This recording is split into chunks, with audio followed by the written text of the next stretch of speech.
Police প্রশাসনকে বারবার অনুরোধ করছি আপনারা এখানে আছেন, আপনারা গুড আফটারনুন ভিউয়ার, যেন কোনো রকম মিছিল, কোনো রকম অপ্রীতিকর অনুষ্ঠান। Good afternoon viewers, you are watching the local journalist Facebook live.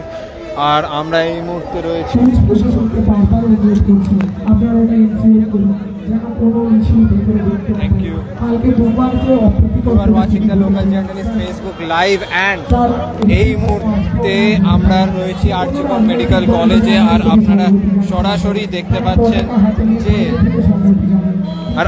সরাসরি দেখতে পাচ্ছেন যে আরজি করে যারা প্রতিবাদী ডাক্তাররা, অর্থাৎ যে প্রতিবাদী জুনিয়র ডাক্তাররা, তারা এই মুহূর্তে তাদের যে প্রতিবাদের মঞ্চ, সেই মঞ্চের সামনে ঠিক এইভাবে হিউম্যান চেইন এখানে ফর্ম করেছে।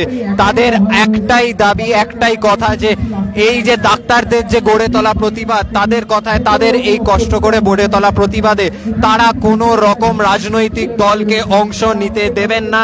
যে কোনো রাজনৈতিক দল যারা এইখানে আসছে তাদেরকে তারা অনুরোধ করছে যে তারা যেন রাজনৈতিক দলগুলি গেটের বাইরে থেকেই এখানে তাদেরকে সহানুভূতি জানায়, তাদের যে সাপোর্ট, সেই সাপোর্টটা যেন তারা গেটের বাইরে থেকেই জানায়।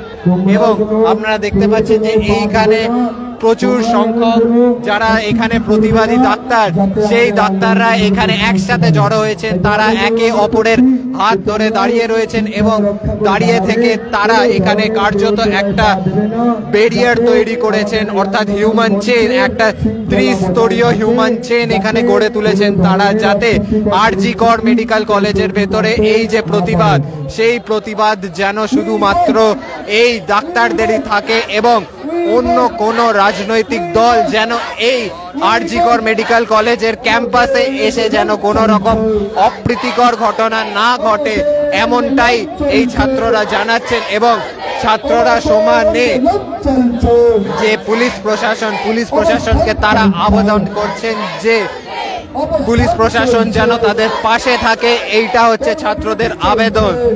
এবং তারা সেই আবেদনকে সামনে রেখে এখানে কার্যত একটি ত্রিস্তরীয় হিউম্যান চেইন ফর্ম করেছেন। হিউম্যান চেইন ফর্ম করে তারা সাফ জানিয়ে দিচ্ছেন যে তারা এখানে কোনো রাজনৈতিক দলকে প্রবেশ করতে দেবেন না। এবং তারা বারবার এখানে কর্তব্যরত কলকাতা পুলিশের যারা কর্মী, কলকাতা পুলিশের আধিকারিক, তাদেরকে তারা বারবার জানাচ্ছেন যে তারা যেন কোনো রকম রাজনৈতিক দল বা পলিটিক্যাল পার্টি তাদেরকে এইখানে যেন না প্রবেশ করতে দেয়। কারণ এই আন্দোলন গত 5 দিন ধরে চলছে এবং এই আন্দোলন সম্পূর্ণভাবে এই ডাক্তারদের আন্দোলন। তাই এই আন্দোলনকে তারা সম্পূর্ণভাবে কোনো রাজনৈতিক রং লাগাতে চাইছেন না। এই আপনারা দেখতে পাচ্ছেন যে আমি রয়েছি এখানে আরজি করে এবং আমার পেছনেই এখানে ঠিক এই যে প্রতিবাদী যারা ছাত্রছাত্রী, তারা এখানে হিউম্যান চেইন ফর্ম করেছেন, অর্থাৎ মানববন্ধন তৈরি করেছেন এবং ত্রিস্তরীয় এই মানববন্ধনে তারা এই মুহূর্তে দাঁড়িয়ে রয়েছেন এবং তাদের সাফ কথা, সাফ দাবি যে এই কোনো রকমভাবে এই ডাক্তারদের যে আন্দোলন, তাদের যে গড়ে তোলা আন্দোলন, এই আন্দোলনে কোনো রকম রাজনৈতিক দলকে তারা অংশ দিতে চান না। এই আন্দোলনকে কোনো রকমভাবে কোনো রাজনৈতিক রং তারা লাগাতে দিতে চান না, এমনটাই জানিয়ে দিচ্ছেন এইখানে কর্তব্যরত যে ডাক্তাররা, যারা গত 5 দিন ধরে প্রতিবাদ জানাচ্ছেন। তাদের হাসপাতালে ইমার্জেন্সি বিল্ডিংয়ে 31 বছর বয়সী তরুণী চিকিৎসকের নির্মম ধর্ষণ এবং হত্যাকাণ্ডের প্রতিবাদ তারা জানাচ্ছেন এবং তাদের একটি স্লোগান যে নো সিকিউরিটি নো ডিউটি, এই স্লোগান তুলে তারা প্রতিবাদ জানিয়ে আসছেন এবং গত কয়েকদিন ধরে তারা এখানে কর্মবিরতি পালন করছেন এবং তাদের একটি দাবি যে প্রশাসন এবং পুলিশকে তাদের নিরাপত্তা সুনিশ্চিত করতে হবে এবং তারপরই তারা কিন্তু রোগীদের যে পরিষেবা, রোগী পরিষেবায় তারা নিজেদেরকে আবার ফিরিয়ে নেবেন। একটাই শর্তে, প্রশাসনকে তাদের নিরাপত্তা সুনিশ্চিত করতে হবে এবং সেই নিয়ে এইখানে প্রচুর সংখ্যক যে ডাক্তারি পড়ুয়া তারা দাঁড়িয়ে রয়েছেন এবং তারা লাইন অফ ডিউটিতে তারা এইখানে প্রতিবাদ করছেন। আসুন আমরা চেষ্টা করব তাদের কয়েকজনের সাথে একটু কথা বলে নেবার, কি বলছেন তারা। আপনারা এই নিয়ে 5 দিন আপনাদের প্রতিবাদ চলছে, এই সময় মানববন্ধন, সিবিআই আসছে, কি বলবেন? আমরা আশা রাখছি যে যারা অ্যাকচুয়াল দোষ করেছে তারা যাতে শাস্তি পায় এবং যে প্রমাণ লোপাটের চেষ্টাটা চলছে সেটা যাতে আর না হয়। কালকে আমরা জানি যে চেস্ট মেডিসিনে যেখানে মানে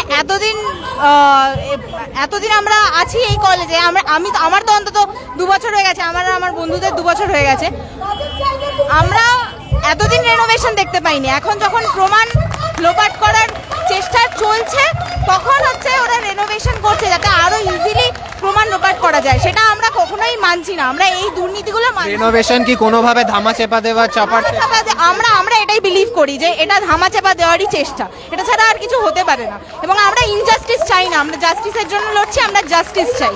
আমরা চাই যাতে সিবিআই তদন্ত করে অ্যাকচুয়াল দোষীদের শাস্তি দিতে পারে। একদমই তাই। আপনারা যেরকমটা শুনলেন যে যারা এখানে রয়েছে তাদের সাফ দাবি যে সিবিআই তদন্ত হয়েছে এবং সিবিআই যাতে তদন্ত করে যারা আসল দোষী সিবিআই তাদেরকে যাতে হুকে আনতে পারে এবং তাদের যাতে কড়া থেকে কড়া শাস্তি হয়, এমনই দাবি তুলে আসছেন এইখানে প্রতিবাদী ডাক্তাররা। এবং তাদের সাফ কথা যে তাদের এই যে আন্দোলন, সেই আন্দোলন কোনো রকমভাবে যাতে রাজনৈতিকভাবে প্রভাবিত না হয়, সেই কারণে তারা এখানে মানববন্ধন তৈরি হয়েছে।